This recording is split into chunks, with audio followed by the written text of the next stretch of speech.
네, 그럼 여러분 서비스 전달 시스템에 대해서 한번 알고 넘어가 볼 건데요. 별표 몇 개입니까? 3개입니다. 정말 중요하다고 볼 수 있습니다. 서비스 전달 시스템은 몇 가지로 나눠져 있는지 한번 볼까요? 기능 위주 서비스 전달 시스템, 고객화 위주, 프로젝트 위주, 이 총 3가지로 나눠져 있습니다. 한번 같이 꼼꼼하게 살펴볼게요. 자, 기능 위주의 서비스 전달 시스템은 무엇이냐? 표준화된 서비스를 생산한다. 그래서 서비스 기업에서는 서비스 담당자의 업무를 전문화해야 된다. 서비스 담당자가 고객을 찾아가는 게 아니라 고객이 서비스 담당자를 찾아가는 겁니다. 장점은 뭐다? 서비스가 신속하게 제공이 되죠. 그쵸? 고객이 바로 가면은 직원이 어떻게 해야 되겠습니까? 바로바로 서비스를 제공을 해야겠죠. 그럼 단점은 무엇일까요? 서비스 프로세스 특정 부분이 쉽게 제약을 받을 수 있겠죠. 그쵸? 갑자기 고객이 나타나면 좀 제약을 받을 수가 있겠죠. 얘가 무엇이 있는지 한번 볼까요? 병원, 영화관, 건강검진센터. 예를 들어서 병원 어떻습니까? 의사 선생님이 우리 가정 방문을 하시나요? 아니시죠. 우리가 너무 아플 때 병원에 가죠. 거기에 어떤 분이 계십니까? 전문의 선생님 계시죠. 피부과 전문의, 내과 전문의 선생님 계시죠. 영화관은 어떻습니까? 요즘 신작 영화 개봉하지 않습니까? 그럼 관객들이 방문을 하죠. 영화를 보러. 그래서 영화관이 있을 수도 있고, 건강검진 같은 경우에도 1년에 뭐 한 번씩 연초 연말에 건강검진센터를 직접 우리가 찾아가죠. 그래서 기능 위주의 서비스 전달 시스템은 서비스가 신속하게 제공이 되고 서비스 담당자의 전문화가 중요하다. 대신에 특정 부분에 대한 쉽게 제약을 받을 수가 있다는 점을 알고 넘어가 주시면 되겠습니다. 다음 고객화 위주의 서비스 전달 시스템 한번 보겠습니다. 고객화 위주, 말 그대로 고객화. 어떤 느낌 오세요? 표준화 느낌이 아니죠. 다양함, 개별화. 여러분 이제 상상을 해주셔야 됩니다. 이제 연상을 해주셔야 되는데 고객의 욕구가 정말 다 다르지 않습니까? 다양하게 다르다는 점에서 착안해서 서비스 전달 시스템을 설계했다. 그러니까 이 기능 위주의 서비스 전달 시스템과 반대 개념인 거예요. 고객의 욕구를 충족시킨다. 그리고 서비스 제공자, 성격, 기분, 교육 수준에 따라서 품질이 달라질 수 있다. 얘가 뭐가 있을까요? 미용실이 될 수 있겠죠. 제가 파마를 하러 갔어요. 단골 원장님이 계신데 오늘따라 컨디션이 너무 안 좋으시대요. 그럼 파마가 어떻게 나오겠습니까? 안 예쁘게 나오겠죠. 그래서 성격, 기분, 교육 수준에 따라서 서비스 품질이 달라질 수 있다는 겁니다. 자, 그럼 프로젝트 위주의 서비스 전달 시스템. 프로젝트 어떤 느낌 오세요? 규모가 크죠? 그리고 사업 내용이 복잡합니다. 그리고 일회성이 비반복적인 사업에 많이 해당이 돼요. 예를 들어 한번 볼게요. 어려울 땐 예를 드는 게 쉽겠죠? 월드컵, 신공항건설, 경영 컨설팅이 있을 수 있겠죠? 월드컵 어떻습니까? 몇 년에 한 번씩 하지 않습니까? 대신에 규모가 되게 크죠. 그리고 일회성이 비반복적인 사업이죠. 이런 식으로 진행이 된다. 그래서 사업 규모가 크기 때문에 계획과 관리가 중요하다는 점을 짚고 넘어가 주시면 됩니다. 자, 키워드 다시 한번 짚고 넘어가 보도록 할게요. 서비스 전달 시스템은 뭐가 있다? 기능, 고객화, 프로젝트가 있다. 기능은 무엇이냐? 표준화된 서비스다. 고객화 위주 서비스는 전달 시스템은 무엇이냐? 다양한 서비스다. 프로젝트 위주는 무엇이냐? 규모가 크고 복잡하고 일회성이다. 라고 알고 넘어가 주시면 되겠습니다. 자, 여러분 서비스 전달 시스템 3가지 기억해 주세요.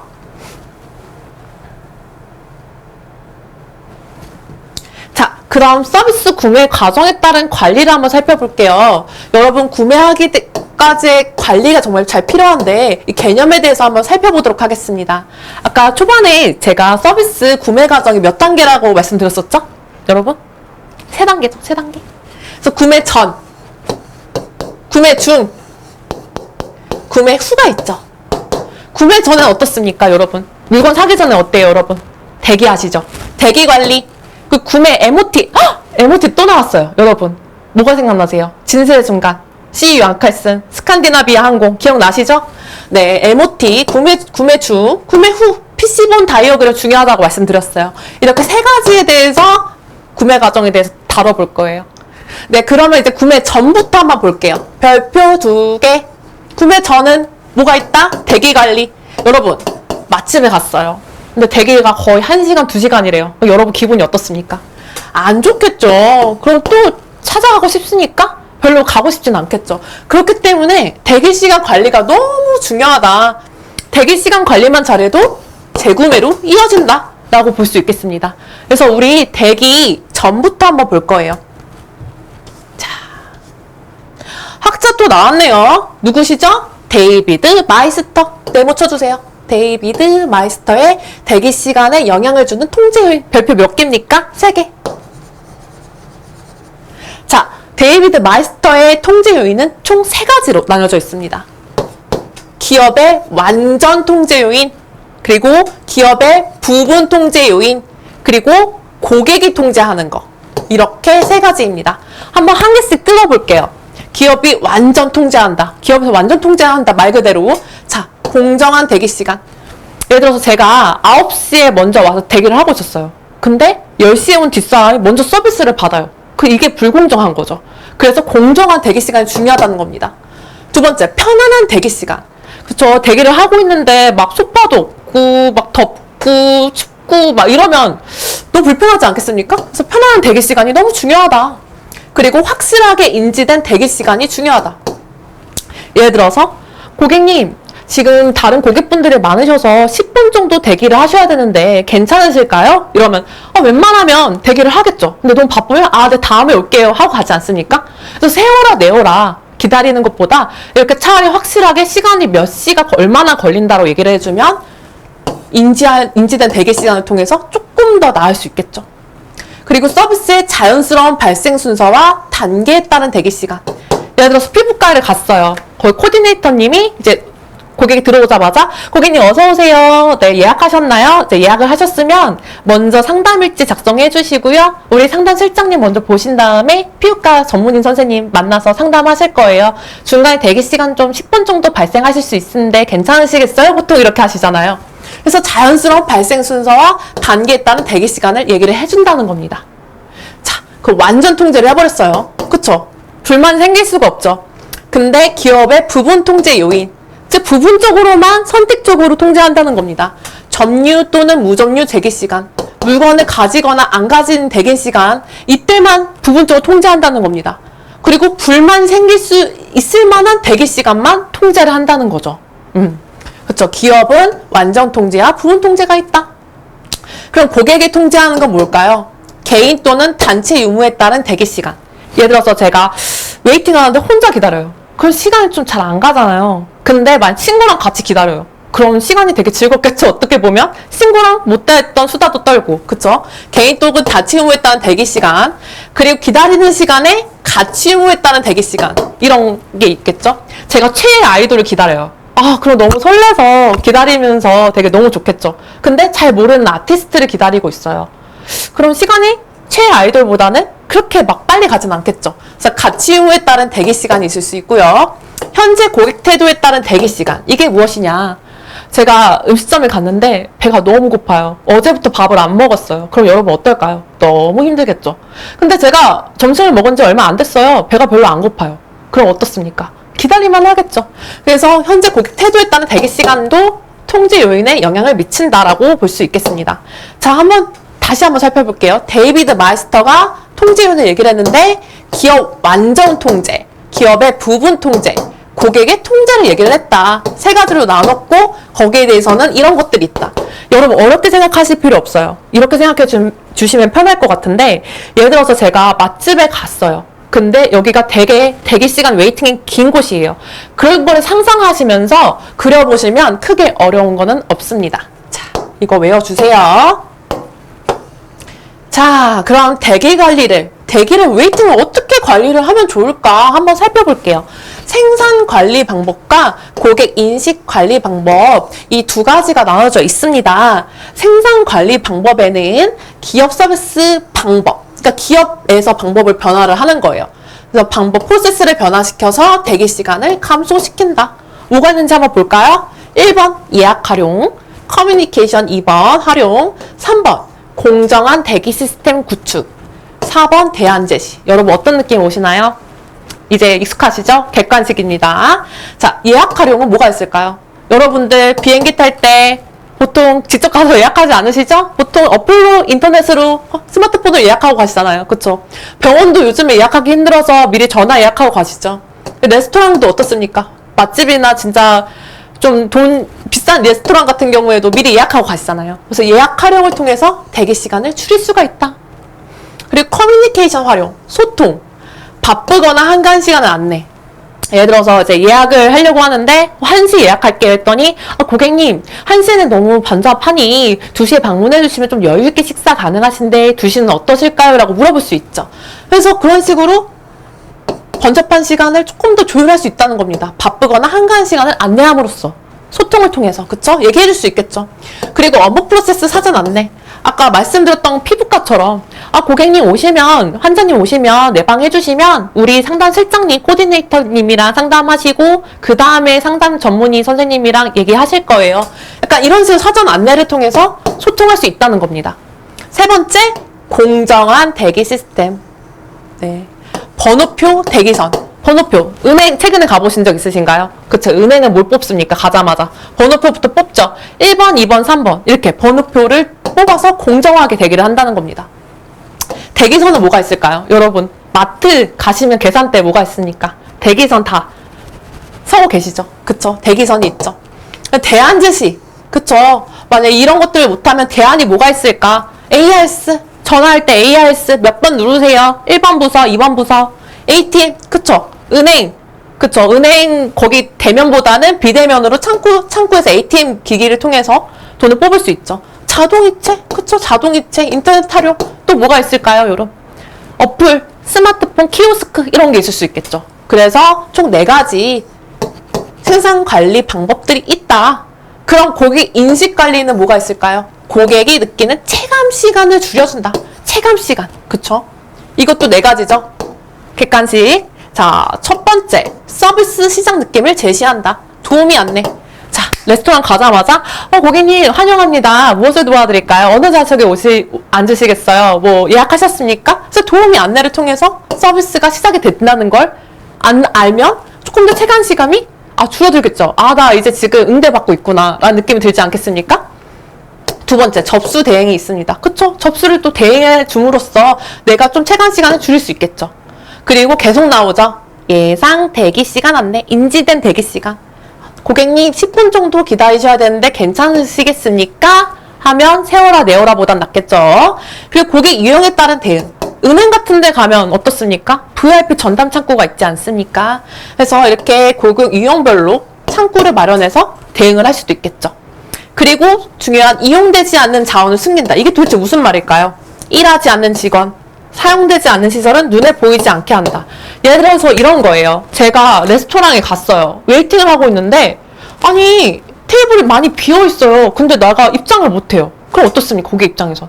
왜 나를 입장시켜주지 않지? 그래서 막상 입장을 해서 갔어요. 그래서 테이블 띵동 눌렀는데 직원이 아무도 오지 않아요.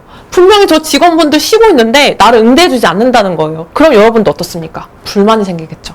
그래서 만약에 일하지 않는 직원이 있거나 사용되지 않는, 돌아가지 않는 테이블이 있다면 눈에 보이지 않게 해야 된다.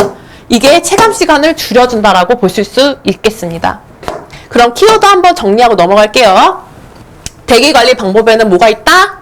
생산, 고객 인식 관리가 있다. 생산은 기업에서 한다. 뭐가 있다? 예약 활용, 커뮤니케이션, 공정한 대기 시스템, 대안 제시가 있다. 이런 것들이 있다. 그리고 고객 인식 관리에 뭐가 있다? 서비스 시작 느낌을 제시한다. 그리고 예상 대기 시간을 안내해준다.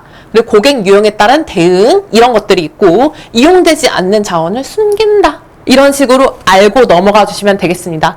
어렵지 않으시죠? 네.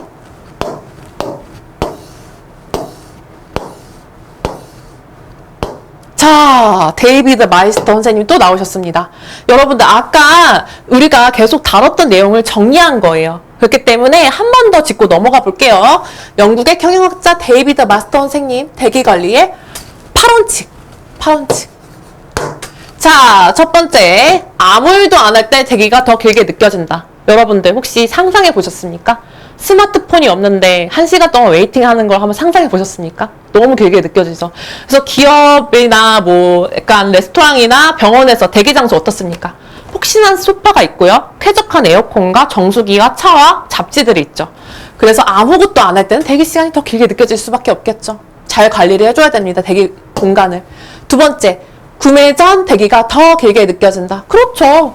제품을 구매하고 나서는 뭐 제품을 만져보거나 이걸 느껴보거나 할 수 있는데 구매 전에는 너무 사고 싶은데 계속 기다려야만 되니까 얼마나 답답하겠습니까? 더 길게 느껴지겠죠.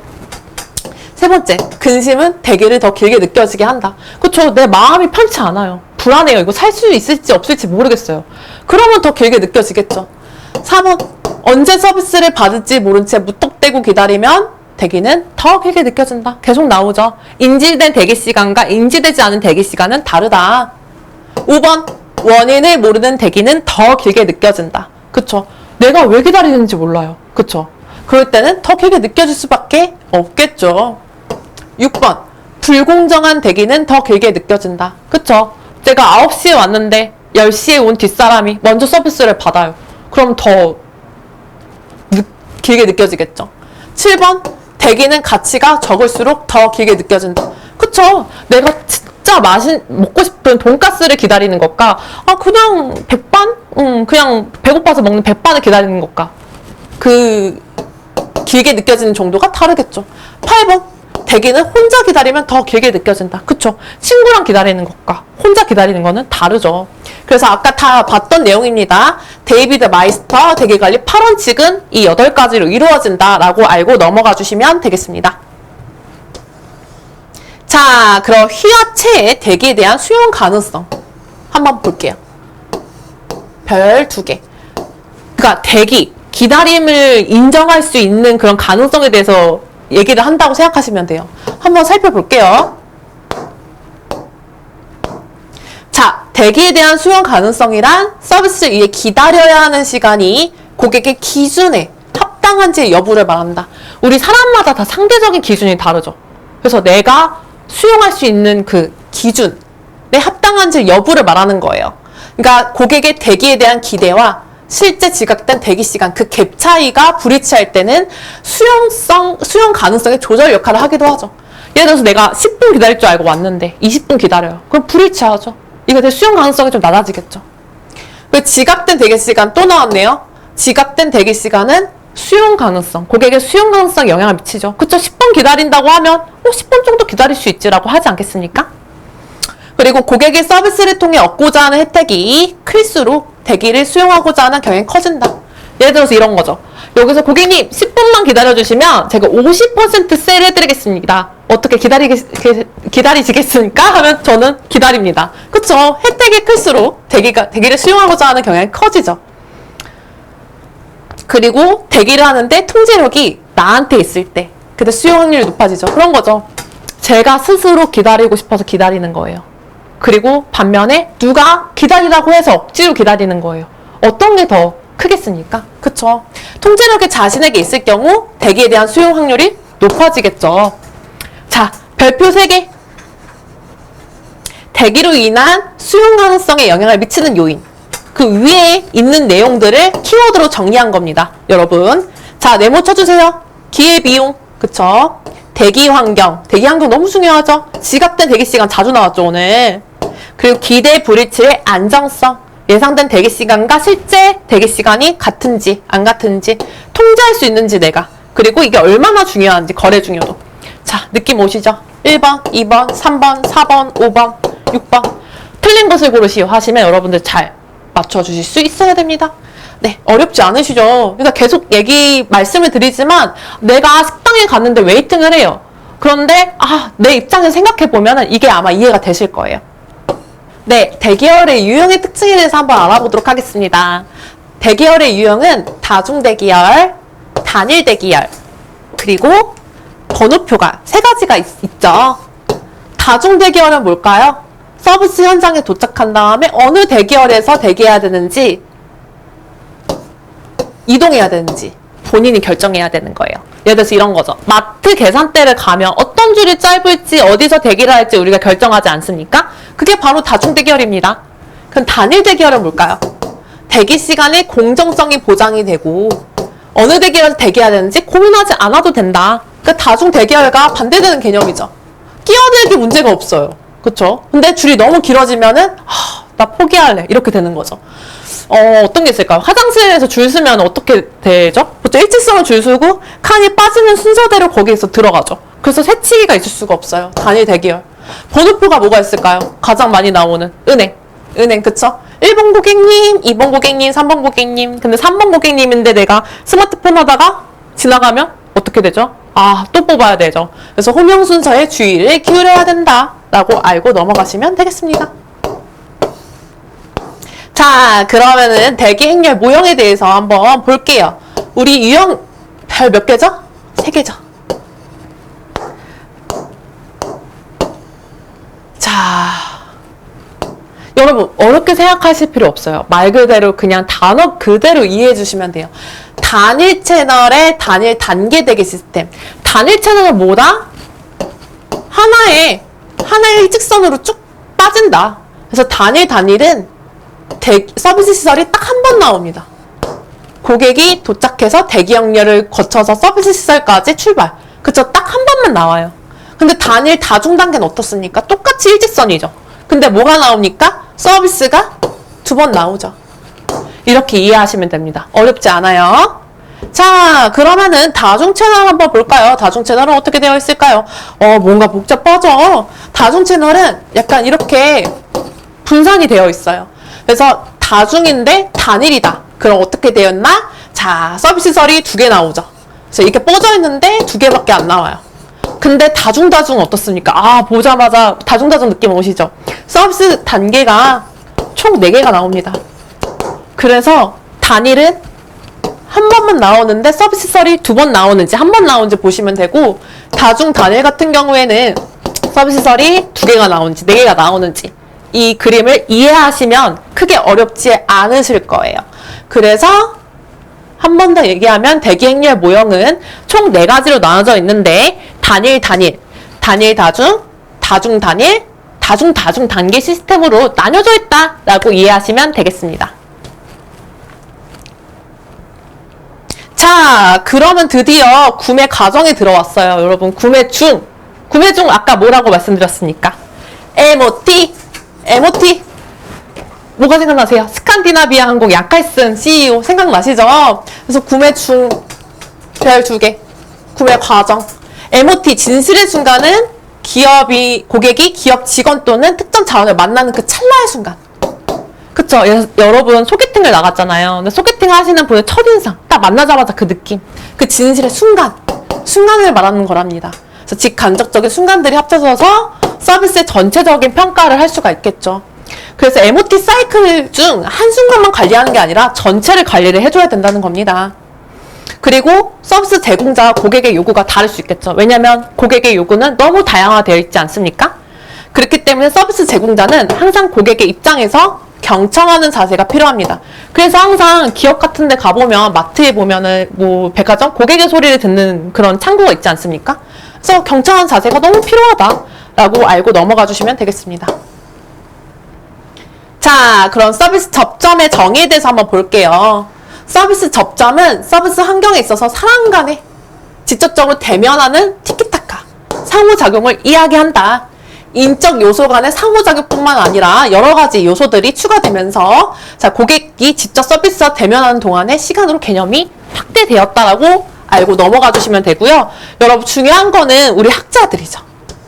자, 뭐가 되게 많아요. 자, 위에 것부터 한번 살펴볼게요. 자, 솔로몬 구트만 서비스 접점의 특성에 대해서 설명을 했죠. 별 3개를 주셔야 됩니다. 자, 총 몇 가지죠? 5가지죠. 객관식 나올 수 있겠죠. 첫 번째, 양자관계. 고객과 서비스 제공자가 모두 참여를 해야 돼요. 이런 거죠. 레스토랑에 갔는데 고객만 있어요. 그럼 서비스가 진행이 되겠습니까? 안 되죠. 티키타카가 돼야겠죠. 고객과 서비스 제공자가 모두 참여를 해야겠죠. 상호작용. 그쵸? 아까 계속 말씀드렸죠. 사람의 상호작용이, 커뮤니케이션이 서로에게 영향을 주죠.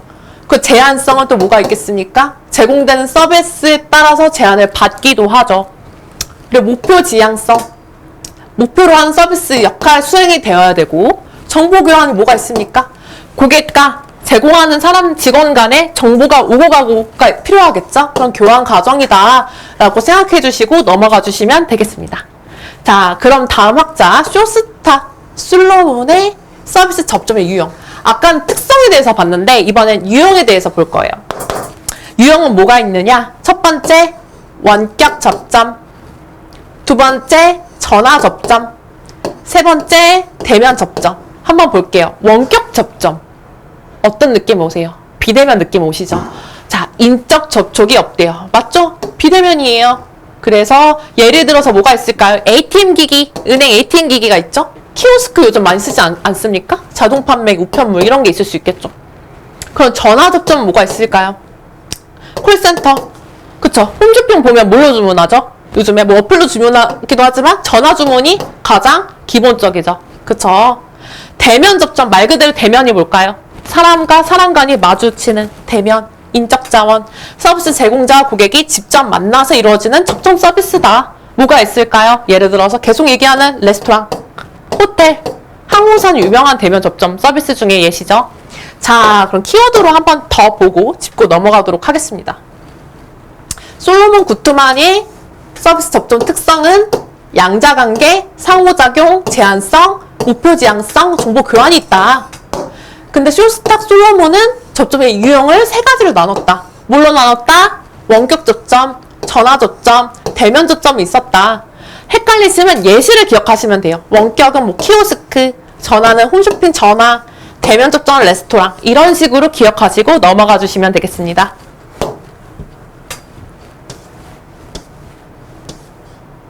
자, 그럼 구매 후 과정을 볼게요. 우리 지금 전, 중까지 봤죠? 이제 후예요. 마지막 후.